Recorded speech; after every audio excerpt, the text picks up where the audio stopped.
जय Hind. Class 12 maths में अभी हम लोग फंक्शन को पढ़ रहे हैं और फंक्शन का जो प्रॉब्लम है वो सारे प्रॉब्लम को हम लोग बुक आर एस अग्रवाल से बना रहे हैं।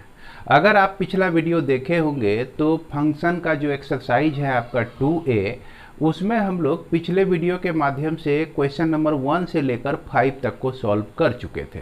अब इस वीडियो में आप लोगों को बोर्ड पर कुछ क्वेश्चन लिखे हुए नज़र आ रहे होंगे। ये सारा क्वेश्चन जो है आपका फंक्शन का जो पहला एक्सरसाइज है आपके आर एस अग्रवाल बुक में, उसका क्वेश्चन नंबर 6, 7, 8, 9, 10 और 11 है। तो यह सब प्रॉब्लम आज हम लोग इस वीडियो के माध्यम से सॉल्व करेंगे और इसको बेहद विस्तार तरीके से समझेंगे। तो वीडियो शुरू करने से पहले मैं सिर्फ यही कहूँगा कि एकदम निश्चिंत होकर धैर्यपूर्वक आप इसको देखते रहिए। निश्चित रूप से आपको एक डिसेंट तरीका पसंद आएगा, पता चलेगा और कुछ नया सीखने को मिलेगा।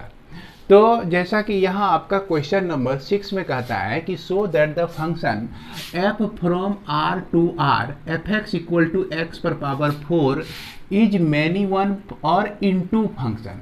मैनी वन और इनटू फंक्शन, तो याद रखिए मैनी वन और इनटू अगर प्रूफ आपको करना हो तो सिर्फ और सिर्फ एक एग्जाम्पल आप दे सकते हैं उसको मैनी वन प्रूफ करने के लिए, और एक एग्जाम्पल दे सकते हैं इनटू प्रूफ करने के लिए। लेकिन आपको 1-1 प्रूफ करना है तो इस स्थिति में आपका जनरल तरीके से चलेगा स्टेटमेंट, और अगर ऑन टू प्रूफ करना है तो वहाँ भी आपका जनरल वे में स्टेटमेंट चलेगा। लेकिन यहाँ इनटू और मैनी वन को प्रूफ करने के लिए सिर्फ एक एग्जाम्पल काफ़ी है।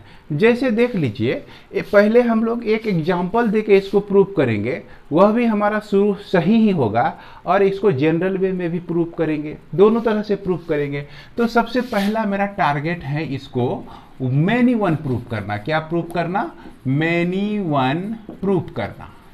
तो मैनी वन प्रूफ हम लोग दो तरीके से कर सकते हैं। जैसा कि फंक्शन हम देख रहे हैं f x equal to x पे पावर 4, ये फंक्शन r से लेकर r तक है। अब देखिए इस r में 1 भी एग्जिस्ट कर रहा है, -1 भी एग्जिस्ट कर रहा है। तो यहाँ पर क्या करते हैं, लेट x -1 और 1 बिलोंग्स टू r, यानी कि इसके डोमेन में एग्जिस्ट करता है। और यहाँ पर -1 रखने से -1 पर पावर 4 इक्वल टू ये आपको मिल जाता है 1 ही मिलता है, और f1 रखने से 1 पर पावर 4 जो कि 1 ही मिलता है। तो हम यहाँ क्या देखते हैं कि हियर 1 एंड -1 है ना, are two different elements of A, यानी कि डोमेन का, different element of domain having same image है। इसका क्या है इमेज भैया? 1 है। तो इसलिए therefore f is many one function. Many one function हम लोग इसको कह सकते हैं। अगर जनरल तरीके से हमको मैनी वन प्रूव करना हो तो हमारा नियम, जो कि आपको पिछले वीडियो में हमने बताया था, आप इतना भी लिख देते हैं तो आपका कहीं से किसी दृष्टि से नंबर कटने वाला नहीं है।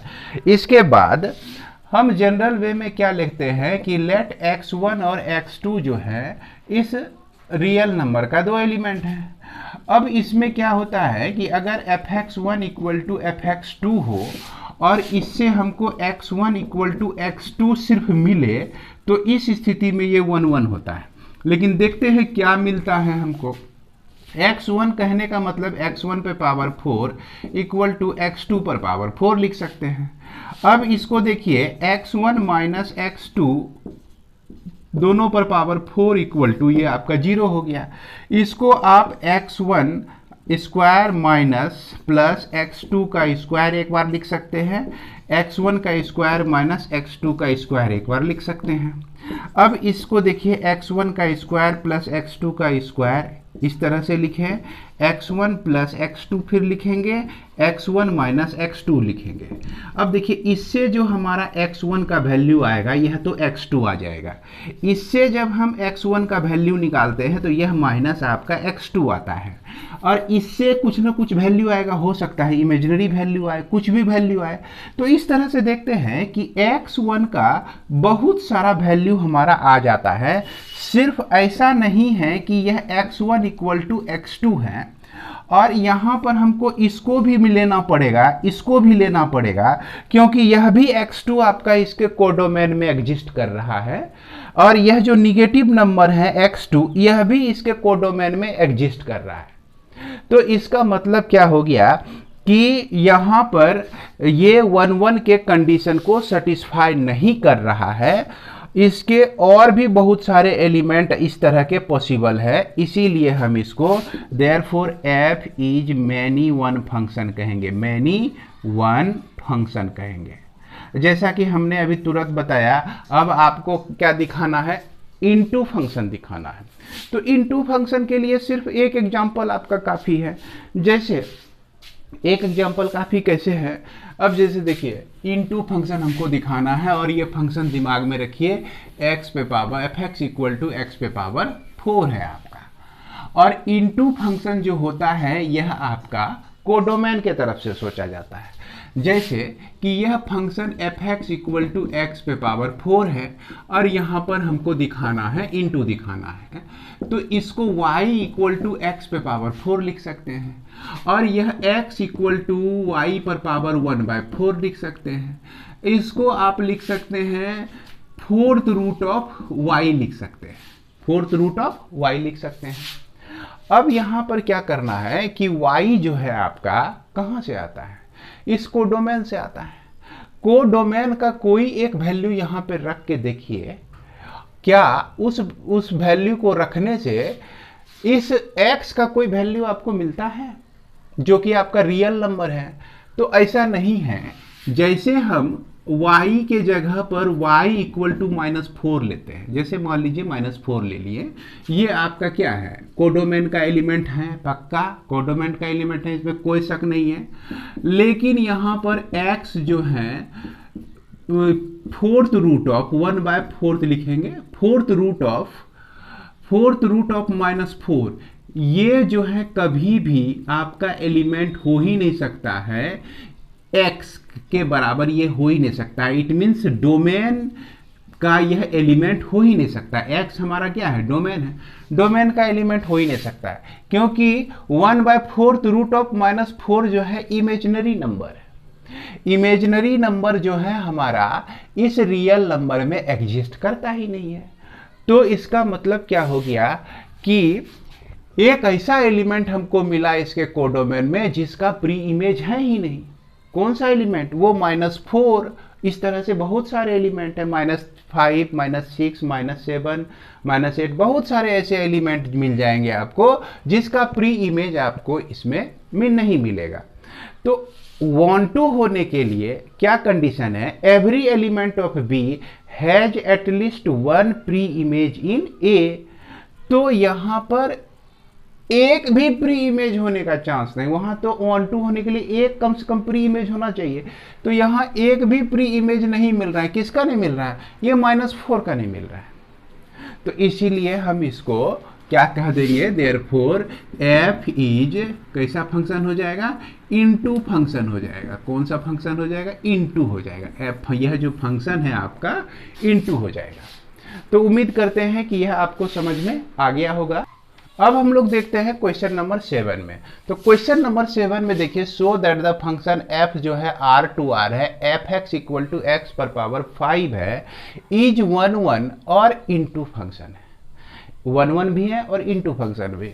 तो आपको पिछले वीडियो में हमने बताया था यह r से लेकर r तक है, और यह f(x) इक्वल टू x पे पावर 5 है, और 1-1 होने के लिए क्या चाहिए कि अगर f(x1) इक्वल टू f(x2) है तो निश्चित रूप से x1 इक्वल टू x2 हमको मिलना चाहिए, सिर्फ यही मिलना चाहिए। और इससे ज़्यादा कहीं x1 इक्वल टू -x2 मिल जाएगा तो मेनी वन में चला जाएगा।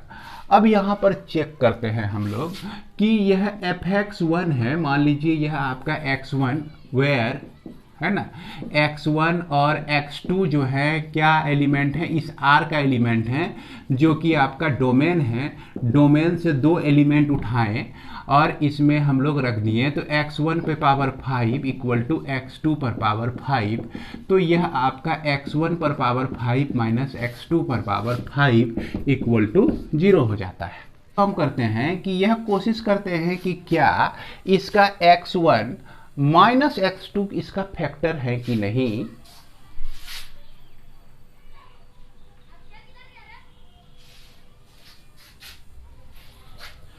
जब ये हमको मिल जाता है तो यहां पर हम लोग अब कोशिश करते हैं कि क्या इसका x1 माइनस x2 फैक्टर है कि नहीं। अगर x1 माइनस x2 इसका फैक्टर होगा तभी हमको x1 इक्वल टू x2 मिलने वाला है। तो इसका फैक्टर का तलाश हम करने के लिए क्या करेंगे कि x1 माइनस x2 से x1 पर पावर 5 माइनस x2 पर पावर 5 को डिवाइड कर देते हैं। तो डिवाइड जब करते हैं x1 पे पावर 4 खिलाते हैं तो x1 पर पावर 5 माइनस x1 पर पावर 4 इंटू x2, और यहाँ माइनस ये प्लस आपका ये दोनों कट जाता है। यहाँ पर आपका x1 पर पावर 4 इंटू x2 अब माइनस x2 पर पावर 5 मिलता है। अब फिर उसके बाद प्लस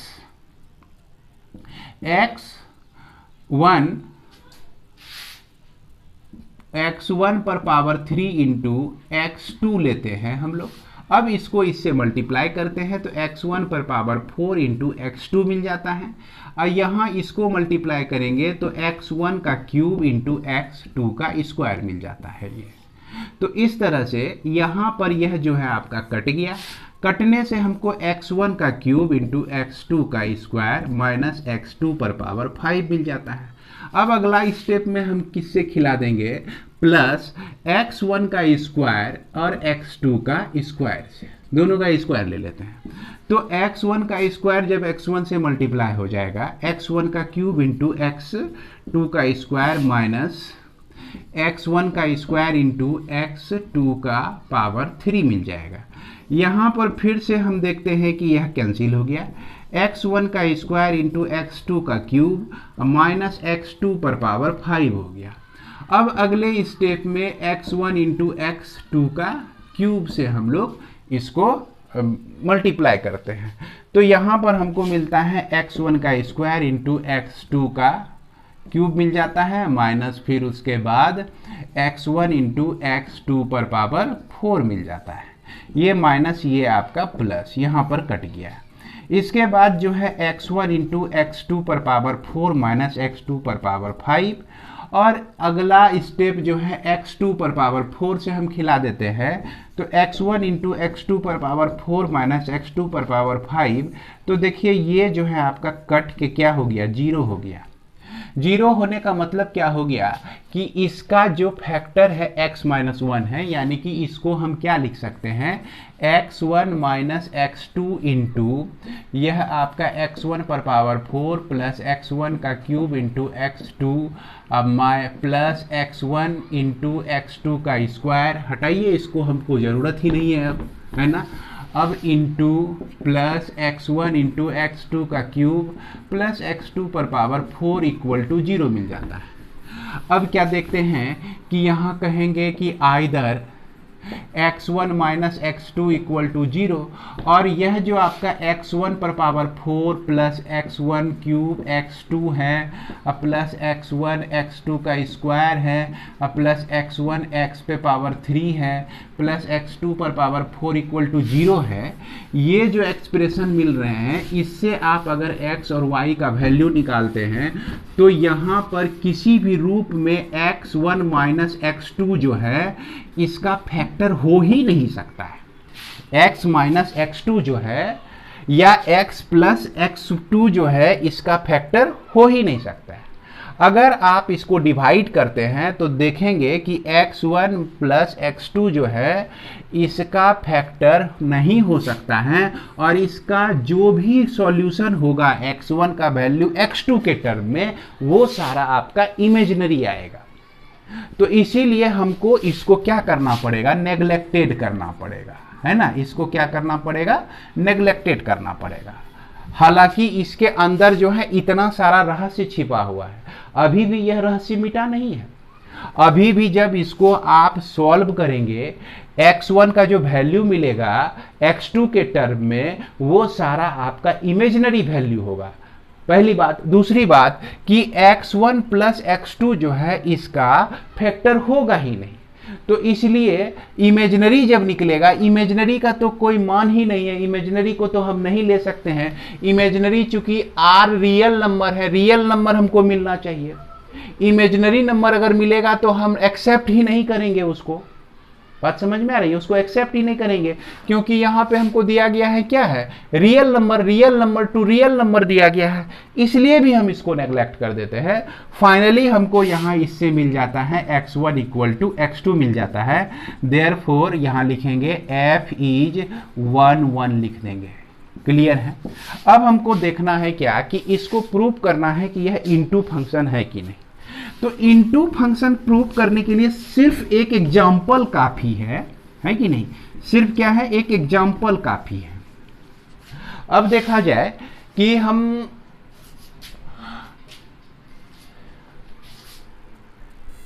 तो इसके एग्जाम्पल के लिए हम लोग क्या करते हैं, हम लोग करते क्या है कि जैसे कि यह फंक्शन आपका f x equal to x पे पावर 5 दिया गया है, तो y इक्वल टू एक्स पे पावर 5, यानी कि x इक्वल टू वाई पर पावर 1/5 हो गया आपका। क्या हो गया, x इक्वल टू वाई पर पावर 1/5 हो गया। अब ये जो फंक्शन हुआ ना, इसमें आप y का वैल्यू रियल नंबर से उठा के रखिए। कहाँ से रखिए, इसके कोडोमेन से कोई एक वैल्यू उठा के रखिए। अगर उससे आपका x का वैल्यू नहीं मिल पाता है या मिलना संभव नहीं होता है, तो हम उसको कह देंगे इनटू।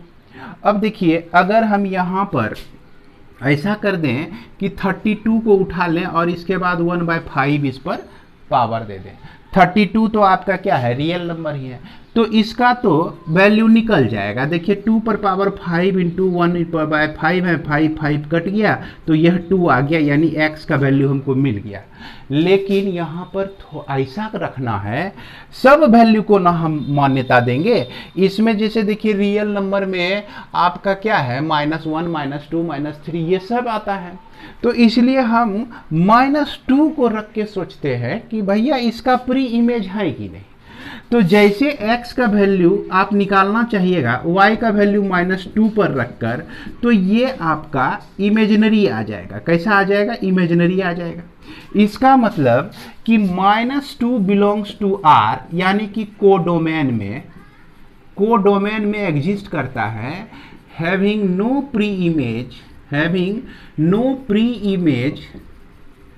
प्री इमेज नहीं है इन r, यानी कि डोमेन में नहीं है। Therefore f is into function. तो f को हम लोग कौन सा फंक्शन कह सकते हैं, इनटू फंक्शन कह सकते हैं। तो याद रखिएगा, मेनी वन और इनटू को प्रूव करने के लिए सिर्फ एक एग्जाम्पल ही काफी है। आइए अब आगे बढ़ते हैं। अब हम लोग देखते हैं क्वेश्चन नंबर 8। तो इसके बाद क्वेश्चन नंबर 8 में देखिए दिया गया है कि यह जो फंक्शन है 0 से π/2 तक इसका डोमेन है। ध्यान दीजिएगा, डोमेन और कोडोमेन को हमेशा ध्यान देकर ही आगे बढ़ना है कि डोमेन और कोडोमेन के चलते ही हमारा फंक्शन मेनी वन भी हो सकता है, ऑन टू भी मेनी वन भी हो सकता है, 1 1 भी हो सकता है, ऑन टू भी हो सकता है, इनटू भी हो सकता है। अगर इस चीज का ध्यान नहीं देंगे तो फिर उसके बाद यहां पर दिक्कत हो सकती है। तो अब हम लोग देखते हैं क्वेश्चन नंबर 8 को किस तरह से सॉल्व कर सकते हैं। तो यहां पर देखिए फंक्शन f(x) इक्वल टू यह आपका sin x दिया गया है और इसका डोमेन जो है 0 से लेकर π/2 तक है और कोडोमेन जो है रियल नंबर है। रियल नंबर में साइन का जो वैल्यू है कहाँ तक जाएगा भैया, -1 से 1 के बीच में न रहेगा और तो कहीं जाएगा नहीं वैल्यू। चाहे आप रियल नंबर दे दीजिए या इसी रियल नंबर को -1 से 1 के बीच कर दीजिए, बात बराबर है कि नहीं। अब देखिए कि 0 से लेकर π/2 तक का कोई भी दो वैल्यू आप ले लीजिए, हर एक वैल्यू के लिए हमारा डिफरेंट वैल्यू आता है। क्लियर है। अब यहाँ पर अगर हम जनरल वे में सोचें कि x1 x2 equal two belongs to आपका हो 0 से लेकर π/2 के बीच में बिलोंग करता है, और यहाँ fx1 इक्वल टू fx2 अगर आप लेते हैं तो यहाँ आपका sign x1 equal to sign x2 हो सकता है। तो इससे हमको क्या मिल गया, x1 इक्वल टू x2 मिल गया। तो इसलिए हम कहेंगे देयरफॉर f इज क्या हो गया, 1 फंक्शन हो गया, 1 फंक्शन हो गया। और इसको जनरल वे में हम लिख सकते हैं हियर, है ना, एवरी x बिलोंग्स टू 0 से π/2 के बीच there exist distinct image in R यानी कि कोडोमेन में अलग अलग इमेज हमारा एग्जिस्ट करता है। देयरफॉर f इज 1 यानी कि आप जो हैं यहाँ तक भी अगर छोड़ देते हैं ना, यहाँ तक भी छोड़ देते हैं ना, तो वहाँ आपको कोई काटने वाला नहीं है। समझ गए ना। इसमें बहुत कुछ दिमाग में सोचना पड़ता है और लिखना कुछ कम पड़ता है। तो इस तरह से भी हम बोल सकते हैं इसको 1 फंक्शन है। उसी तरह से देखिए gx equal to cos x है, तो इसको भी हम लोग 1 फंक्शन साबित कर सकते हैं इसी तरह से। तो उम्मीद करते हैं इसको कर लीजिएगा। लेकिन यहाँ पर जो है आपका f प्लस जी जो है आपका कह रहा है कि e जो है 1 फंक्शन नहीं है। तो कैसे नहीं है देखते हैं। यानी कि यह आपका sine x plus cos x के फॉर्म में है, और यह कहता है 1 नहीं है, 1 नॉट 1 है। तो यहाँ पर अगर हम लोग f प्लस जी और यह x equal to sine x plus cos x लेते हैं, तो इसका डोमेन जो हो जाएगा ना, यह 0 से लेकर π/2 तक हो जाएगा। क्योंकि इसका भी डोमेन यही है, इसका भी डोमेन यही है, तो इसीलिए इसका भी डोमेन, इस फंक्शन का भी डोमेन आपका यही हो जाएगा। इससे हम दो वैल्यू उठाते हैं, एक x का मान 0 उठाते हैं और एक x2 का मान जो है π/2 उठाते हैं। अगर संभव हो तो हम कोई खास वैल्यू ही ले लेते हैं। प्रायः हमने बताया है, शुरू से ही हम बताते आ रहे हैं कि मैनी वन को दिखाने के लिए सिर्फ एक एग्जाम्पल काफ़ी है, इनटू को दिखाने के लिए सिर्फ एक एग्जाम्पल काफ़ी है। उसी तरह से हमने यहाँ पर एक एग्जाम्पल लिया, x1 का वैल्यू 0 लिया, x2 का वैल्यू π/2 लिया। f प्लस जी अगर हम 0 लेते हैं तो यह साइन 0 प्लस कॉस 0 इसका वैल्यू 1 होता है। अगर f प्लस जी और इसमें π/2 इसका वैल्यू रखते हैं तो साइन π/2 प्लस कॉस π/2 लेते हैं, तो यहाँ से भी इसका वैल्यू 1 आता है। कॉस 0 का वैल्यू हम जानते हैं 1 और साइन 0 का वैल्यू 0 होता है, तो हो गया 1। और साइन π/2 का वैल्यू 1 होता है और कॉस π/2 का वैल्यू 0 होता है, इसके चलते भी 1 हो गया। तो इस तरह से देख रहे हैं कि टू डिस्टिंक्ट एलिमेंट है ना, इस चीज को लिख देना है। 0 एंड π/2 बिलोंग्स टू 0 से लेकर π/2, ये हमारा डोमेन है। हैविंग सेम इमेज, देखिए अगर जो आप इसको देख के नहीं लिख पा रहे हैं तो हम जो बोल रहे हैं उसको भी सुन के लिख सकते हैं। Having same image in codomain में सेम इमेज है, therefore it is many one function. Clear है।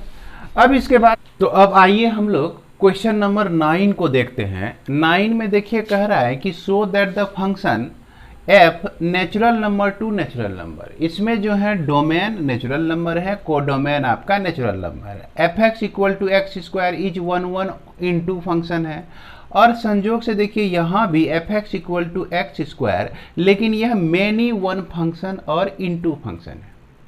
तो ये कैसे हो गया, फंक्शन दोनों एक ही तरह के हैं लेकिन ऐसा चीज आ गया। तो इसका आने का कारण सिर्फ यही है कि यह जो फंक्शन डिफाइन है नेचुरल नंबर से नेचुरल नंबर में निगेटिव नंबर का कहीं कोई स्थान नहीं है, निगेटिव नंबर नहीं आता है। लेकिन अगर ये देखिए आप तो इसमें देखेंगे कि जेड टू जेड है आपका, इंटीजर से इंटीजर तक यह डिफाइन है, डोमेन इंटीजर है और कोडोमेन इंटीजर है। तो इसमें निगेटिव नंबर भी एग्जिस्ट कर रहे हैं और पॉजिटिव नंबर भी एग्जिस्ट कर रहे हैं। तो इसलिए आपका यह मैनी वन फंक्शन हो जाता है। और कैसे बनता है इसको अब सॉल्व करके हम लोग देखेंगे। जैसे इसको हम लोग लेते हैं, ये आपका फंक्शन है n से लेकर n तक, और यहाँ एफ एक्स इक्वल टू आपका एक्स स्क्वायर दिया गया है। अब इसके लिए 1 के लिए हम लोग क्या करते हैं कि x1 और x2 जो है दो एलिमेंट लेते हैं, यह n से, जो कि आपका क्या होता है, डोमेन होता है।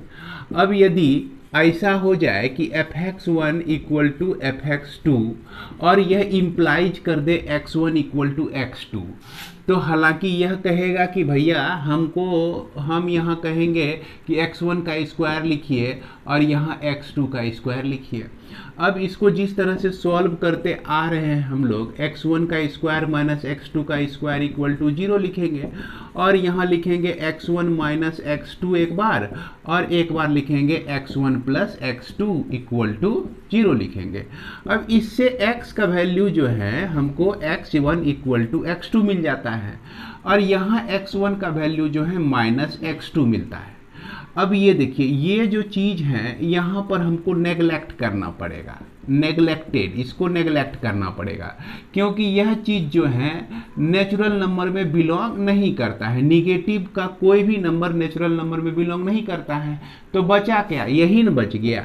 तो ये बच गया, तो इसका मतलब क्या हो गया कि देयरफॉर अगर fx1 इक्वल टू fx2 हो तो इससे हमको मिल जाता है x1 इक्वल टू x2। यही कंडीशन है 1 फंक्शन का। तो फंक्शन इज क्या हो जाएगा, फंक्शन इज 1 हो जाएगा। क्लियर है। अब यहाँ पर कह रहा है कि ये फंक्शन आपका इनटू फंक्शन है। तो शुरू से ही हम कहते आ रहे हैं कि इनटू फंक्शन को प्रूव करने के लिए सिर्फ एक एग्जाम्पल काफ़ी है। तो इनटू के लिए हम यहाँ पर देखते क्या है कि इस फंक्शन को हम फंक्शन ऑफ, ये जो फंक्शन आपका दिया गया है ना, इनटू फंक्शन के लिए यह जो फंक्शन आपका दिया गया है f x equal to x square, इसको इन टर्म्स ऑफ एक्स में है। तो अब इसको जो है इन टर्म्स ऑफ y लिखेंगे, y equal to x square, यानी कि यह जो है आपका क्या हो जाएगा, x equal to root under y हो जाएगा। अब यहाँ पर ये y का वैल्यू हम एगो ऐसा सोचते हैं जिससे x का वैल्यू निकले ही नहीं। अगर y का वैल्यू यहाँ 4 सोचते हैं तो x का वैल्यू निकल जाएगा 2, जो कि नेचुरल नंबर हो जाएगा। लेकिन y के अलावे आप किसी को भी सोच लीजिए, जैसे 2 ले लीजिए, 3 ले लीजिए, 5 ले लीजिए, तो रूट 5 कैसा हो जाए, x का वैल्यू, अगर y का वैल्यू हम यहाँ पर 3 लेते हैं तो x का वैल्यू रूट 3 हो जाता है इस रिलेशन से। अगर y का वैल्यू हम 2 लेते हैं तो इस हिसाब से हमारा x का वैल्यू रूट 2 हो जाता है। हालांकि यह 3 जो है इसके डोमेन में एग्जिस्ट, कोडोमेन में एग्जिस्ट कर रहा है, यह 2 भी है इसके कोडोमेन में एग्जिस्ट कर रहा है, लेकिन रूट 3 जो है डोमेन में एग्जिस्ट नहीं कर रहा है, रूट 2 जो है डोमेन में एग्जिस्ट नहीं कर रहा है। तो इसका मतलब क्या हो गया कि 3 का प्री इमेज नहीं है, 2 का भी प्री इमेज नहीं है। तो इसको एक एग्जाम्पल से दिखाना सफिशिएंट है। फॉर 3 बिलोंग्स टू n, ये आपका क्या हो गया, कोडोमेन हो गया, कोडोमेन हो गया, है ना। देन x इक्वल टू ये क्या हो जाएगा, x equal to root under 3 हो जाएगा। नॉट बिलोंग्स टू n, इसके किस में नहीं बिलोंग कर रहा है, ये डोमेन में यह बिलोंग नहीं कर रहा है। Therefore it is into function. तो यह कैसा फंक्शन हो जाएगा, आपका इनटू फंक्शन हो जाएगा। तो उम्मीद करते हैं इसको आप लोग समझ गए होंगे। अब देखिए कि इसको तो आप लोग लिख ही लीजिएगा। अब इसी चीज, इसका सॉल्यूशन जो है इसी में छिपा हुआ है। अब यहाँ पर हमने कर दिया क्या, यह z से लेकर z तक है। और ये फंक्शन हमारा वही चीज़ है, इसको हम दूसरा नंबर को सॉल्व कर रहे हैं, डोमेन से 2 एलिमेंट उठाएं। और ये चीज़ को अब नेग्लेक्ट नहीं किया जा सकता है। क्यों नहीं नेग्लेक्ट किया जा सकता है? क्योंकि निगेटिव ऑफ x2 भी एग्जिस्ट कर रहा है। अगर x2 इसमें एग्जिस्ट कर रहा है, जैसे मान लीजिए 5 अगर एग्जिस्ट कर रहा है, तो -5 भी जो है इसमें हमारा एग्जिस्ट कर रहा है। तो इस तरह से माफ करेंगे, यहाँ अगर जो -5 इसमें एग्जिस्ट कर रहा है इसके डोमेन में, तो -5 भी इसके डोमेन में ही एग्जिस्ट कर रहा है। तो इस हिसाब से यह भी हो गया, यह भी हमारा वैल्यू सुटेबल है। तो क्या देखते हैं कि x1 का वैल्यू x2 के भी बराबर है और x1 का वैल्यू जो है -x2 के भी बराबर है। यदि हमारा fx1 = fx2 होता है तो यही सेंस किसका देता है? मैनी वन का सेंस देता है। तो इसलिए हम लोग यहाँ पर क्या लिख सकते हैं? यहाँ पर लिख सकते हैं कि द गिवन फंक्शन इज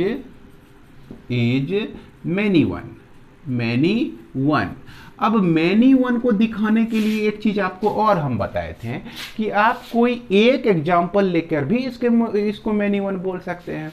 जैसे कि अगर हम यहाँ पर 1 ले लें और एक -1 ले लें, तो इस तरह से f1 अगर निकालते हैं तो 1 का स्क्वायर, f-1 निकालते हैं तो यह भी -1 का स्क्वायर, यह भी 1 होता है, यह भी 1 होता है।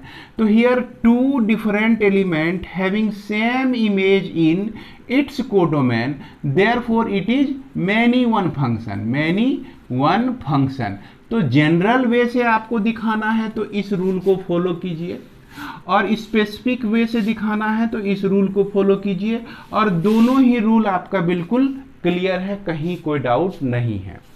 अब देखिए कि इसको भी आप इसी तरह ऑन टू लिखने के लिए इसी तरह से लिखेंगे।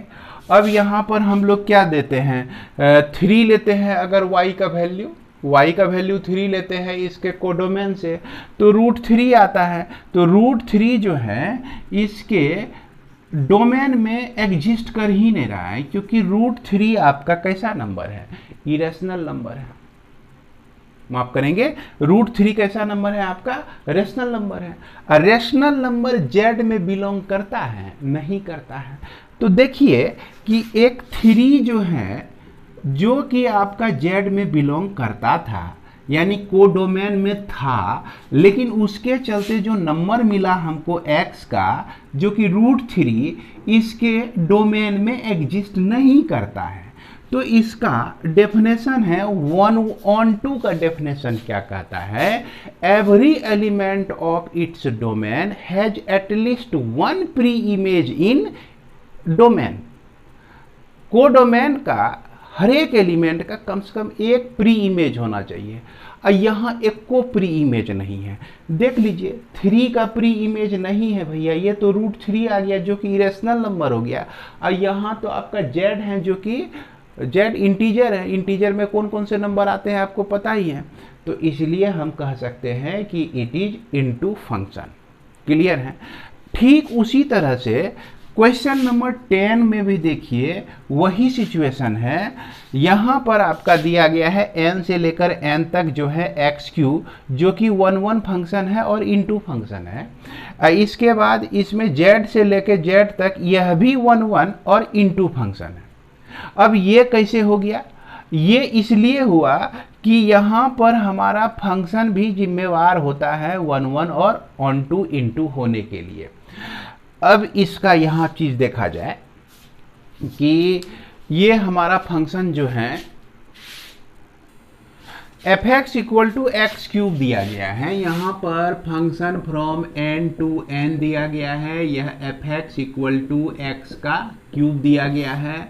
अब यहाँ अगर आपका fx1 जो है fx2 के बराबर होता है, तो हम क्या देखते हैं? x1 का क्यूब = x2 का क्यूब लिख सकते हैं।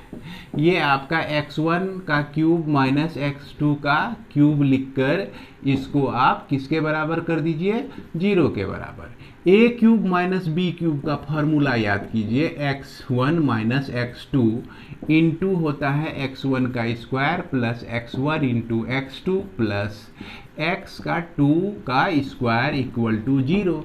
अब इससे जो है either x1 minus x2 equal to 0, that is x1 minus x1 equal to x2 आपको मिल जाता है इससे। लेकिन यहाँ पर क्या देख रहे हैं कि अगर x1 square plus x1 x2 है आपका, अब plus x2 square equal to 0 है, इसमें आपको जब x1 को expresses in terms of x2 में एक्सप्रेस करेंगे तो इट बिकम्स इमेजिनरी नंबर। कैसा नंबर बन जाएगा, इमेजिनरी नंबर बन जाएगा, है ना। अभी इतना ही जानिए इमेजिनरी नंबर कैसे बन जाता है। आप इसका, ये आपका क्वाड्रेटिक इक्वेशन है, क्वाड्रेटिक इक्वेशन को आप सॉल्व कीजिएगा। मान लीजिए कि ये x1 में क्वाड्रेटिक इक्वेशन है, तो यहाँ पर फॉर्मूला लगाइएगा ना आप, x1 equal to minus b plus minus root under d बटा 2a, और ये x2 को हम लोग कांस्टेंट की तरह मान के चलेंगे, तो ये हमारा क्वाड्रेटिक इक्वेशन को हम का मूल जब निकालेंगे तो इसमें d का जो वैल्यू मिलेगा हमको वो निगेटिव में मिलेगा। जैसे निकाल के देख ही सकते हैं, तो d equal to b square होता है, तो ये आपका क्या हो गया, x2 का स्क्वायर माइनस 4ac होता है, तो 4 इंटू a का वैल्यू 1 और c का वैल्यू x2 का स्क्वायर हो गया रूट के अंदर। तो देखिए माइनस 3x2 का स्क्वायर आया, ये कैसा नंबर है आपका, इमेजिनरी नंबर है ना। स्क्वायर रूट के अंदर में निगेटिव आ जाए तो कैसा नंबर होता है, इमेजिनरी नंबर होता है। तो इसलिए इमेजिनरी नंबर यह देता है, और इमेजिनरी नंबर का इससे कोई वास्ता नहीं है। जब वास्ता नहीं है तो इसको हम क्या करेंगे, इसको लेंगे ही नहीं, इसको हम लोग क्या कर लेंगे, नेग्लेक्टेड कर देंगे। बात समझ में आ रही, नेग्लेक्ट कर दी, हटा गए, तो बचा कौन, यही एकलौता बचा। देखते हैं कि अगर ऐसा होता है तो ऐसा हो जाता है, तो देयरफॉर f इज क्या हो गया, 1 फंक्शन हो गया। अब ऑन टू इनटू दिखाने के लिए सिर्फ एक एग्जाम्पल काफ़ी है। तो यहाँ पर हम लोग क्या करते हैं कि ये जो फंक्शन आपका दिया गया है x का cube, y equal to x का क्यूब लेते हैं, और यहाँ पर x equal to cube root of आप y लिख सकते हैं। समझ गए। अब यहाँ जो ये y आ रहा है कहाँ से आ रहा है, ये आ रहा है कोडोमेन से। तो इस कोडोमेन में देखिए तो -3 तो एग्जिस्ट कर रहा है आपका, कौन चीज़ एग्जिस्ट कर रहा है, -3 एग्जिस्ट कर रहा है, -4 एग्जिस्ट कर रहा है, सब कुछ एग्जिस्ट कर रहा है। माफ़ करेंगे, ये चूंकि माफ़ करेंगे यहाँ पर, यहाँ जो है नेचुरल नंबर है इसका कोडोमेन, तो इसीलिए हम 3 लेंगे, -3 नहीं लेंगे। अब चूंकि हमने गलती कर दिया है तो आपको ज़्यादा याद रहेगा, क्योंकि टीचर ने गलती किया है, बच्चा को तो दिमाग में बहुत ज़्यादा रहता है कि नहीं। तो यहाँ पर क्या ले लिए हम लोग, 3 ले लिए। तो क्यूब रूट ऑफ 3 जब हम करेंगे तो यह कभी भी जो है नेचुरल नंबर में एग्जिस्ट नहीं करेगा। इसका मतलब कि डोमेन में यह कभी एग्जिस्ट नहीं करेगा। जब डोमेन में एग्जिस्ट ही नहीं किया तो हम लिखेंगे फॉर 3 बिलोंग्स टू y, है ना, कहाँ पे, कोडोमेन में। कोडोमेन में बिलोंग तो कर रहा था। having no pre-image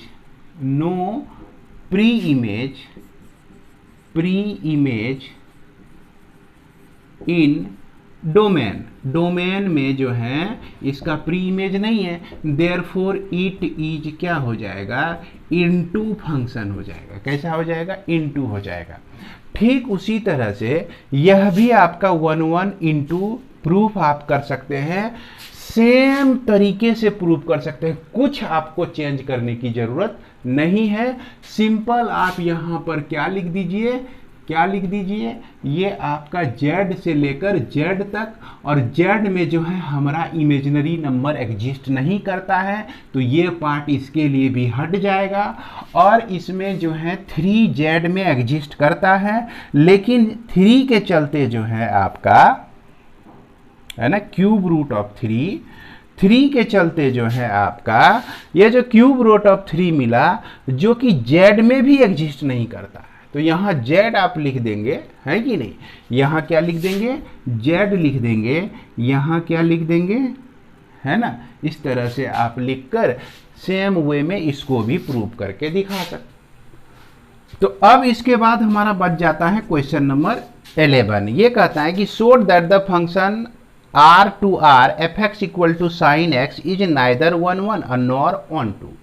तो नाइदर 1 1 और नॉर ऑन टू दिखाने के लिए सिर्फ एक एक एग्जाम्पल काफ़ी है।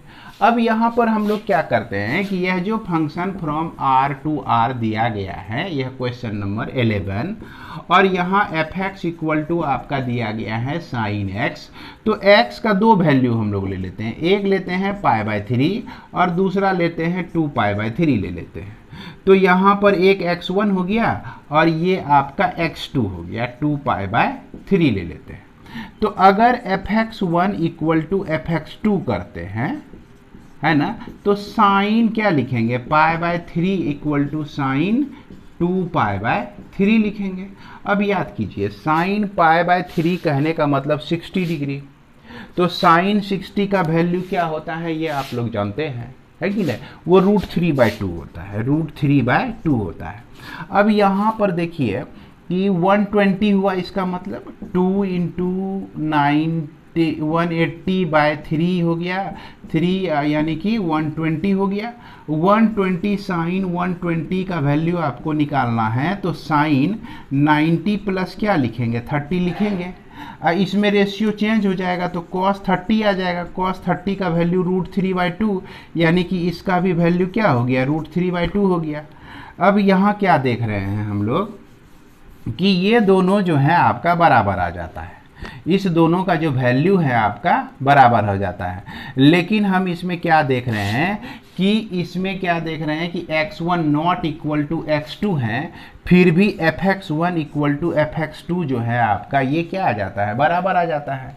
तो इसलिए हम यहाँ लिख सकते हैं कि for x1 here fx1 equal to fx2 हमको मिलता है, लेकिन हमारा x1 not equal to x2 है, therefore f is many one function. क्या हो जाएगा, मैनी वन फंक्शन हो जाएगा। क्लियर है। अब देखिए कि ये जो आपका रियल नंबर से रियल नंबर है, समझ गए बात को। अब साइन का वैल्यू आप कितना भी निकालिए वो -1 से और 1 के बीच में ही रहेगा। अब यहाँ पर इसका डोमेन कितना है, r है। इसका जो वैल्यू है आपका -∞ से लेकर -3, -2, -1, 0, 1, 2 और 3 और ये आपका इन्फिनिटी तक जाता है। तो इसका रेंज जो देख रहे हैं हम लोग, ये तो रियल नंबर हो गया। अब इससे जो भी वैल्यू हमको प्राप्त होता है वो हमेशा इसी के बीच रहता है। तो इसका मतलब कि -2 भी छूट गया, -3 भी छूट गया, 2 भी छूट गया, इधर 3 भी छूट गया, ये सारे नंबर्स तो हमारा छूट ही गए। ये सबका कोई भी प्री इमेज है ही नहीं, है ना, क्योंकि ये हमेशा वैल्यू देता है -1 से लेकर 1 के बीच। इधर जो 2 बच गया इसका क्या होगा, इसका कोई प्री इमेज नहीं है, 3 का भी कोई प्री इमेज नहीं है। मतलब बहुत सारे ऐसे नंबर हैं जिसका प्री इमेज नहीं है। तो यहाँ पे हम क्या करेंगे, सिंपल सा एक एग्जांपल लेंगे कि अगर हम अदर देन कोई भी वैल्यू लेते हैं अदर देन दिस, तो यह हमेशा आपका इसका प्री इमेज एग्जिस्ट नहीं करता है, इसलिए हम इसको क्या कहेंगे, ऑन इनटू फंक्शन कहेंगे, नॉट ऑन टू फंक्शन कहेंगे। अब इसको दूसरे तरह से इस तरह से बता सकते हैं कि वी नो दैट है ना, sine x, value of sine x lies between -1 से लेकर 1 के बीच। देयरफॉर और इट एंड, और यह जो है आपका -1 1 जो है यह सबसेट है आपका किसका, रियल नंबर का। इस रियल नंबर कोडोमेन का सबसेट हो गया। अब हमने बताया था कि ऑन टू तभी कहेंगे जब रेंज और उसका कोडोमेन दोनों बराबर हो जाए, लेकिन यहाँ तो रेंज और कोडोमेन, ये हो गया रेंज, ये हो गया आपका कोडोमेन, दोनों तो बराबर नहीं हुआ। रेंज इसका क्या हो गया, सबसेट हो गया। तो इसलिए हम इसको क्या कहेंगे, therefore it is into function, into function. तो उम्मीद करते हैं कि आप लोगों को मैंने जो बताने की कोशिश की है वो आप लोगों को समझ में आया होगा। इसी के साथ अब इस वीडियो को मैं विराम देता हूँ, मिलते हैं नेक्स्ट वीडियो में।